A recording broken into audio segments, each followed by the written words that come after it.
Bom, agora eu quero falar, e é um tema que eu tenho trazido com muita frequência aqui, que é a dívida pública brasileira elevada, né? Primeiro, o efeito que uma dívida pública alta tem e ela sem controle é que o Banco Central, para continuar estimulando os financiadores do Estado, vão manter a taxa de juros alta. Hoje nós discutimos isso aqui no Brasil e todo mundo fala, a inflação agora está começando a ficar mais controlada, está na hora de baixar os juros. Só que o Banco Central, toda vez que faz a reunião, toda vez que essa semana que vem vai ter reunião para decidir os juros aqui no Brasil, ele vai olhar em conta, como é que está a política fiscal? Está muito frouxa, o governo está gastando mais que arrecada.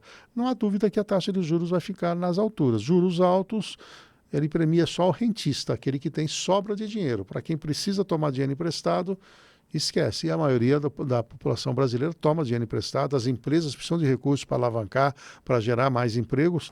Consequentemente, é preciso ter um olhar, vamos dizer, diferente sobre essa questão. E o governo tem que fazer a parte dela.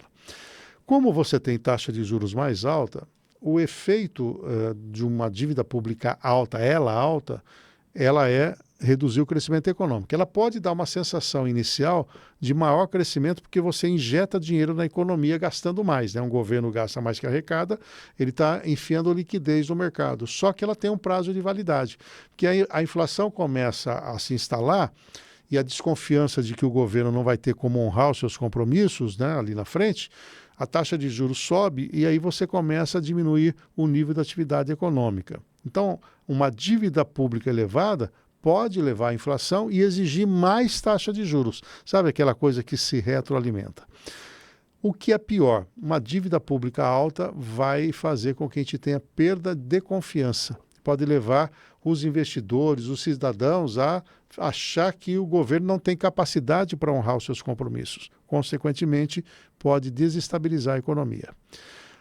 Aumenta um risco de um calote, a gente chama de default, ou seja, pode ter um risco de o governo não pagar a dívida.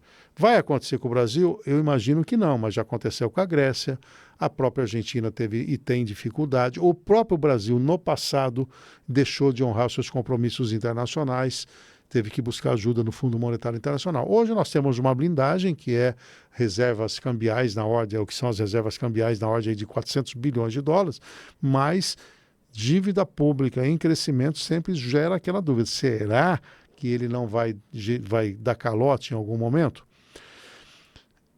A dívida pública alta, ela reduz a capacidade do governo em responder a choques econômicos, a crise financeira, que está menos protegido. Não tem margem, né? Além disso, uma dívida pública alta, ela impacta a geração futura. Ela pode ter problema com as aposentadorias, tem que pagar um imposto mais alto, que é o que nós estamos pagando hoje. Enfim, não dá para simplesmente gastar como se não houvesse amanhã e não ter rigor fiscal. Portanto, é fundamental que nós tenhamos um controle do crescimento da dívida. Eu não acredito que isso aconteça nesse governo. Seja ele ou não em 2027, seja lá quem for, passadas as eleições do ano que vem, vai ter que ter um plano, um choque para a gente estancar essa dívida pública alta e para isso nós vamos ter um período, vamos precisar de uma reforma seríssima no Estado e bastante rigor no controle da dívida pública. O importante é notar que a dívida pública não é necessariamente ruim, mas ela pode ser usada para projetos importantes, desde que esses projetos importantes gerem mais renda no mercado. Quando é gasto em custeio, ele some e você não tem vantagem alguma, pelo contrário, você desequilibra a economia. É isso.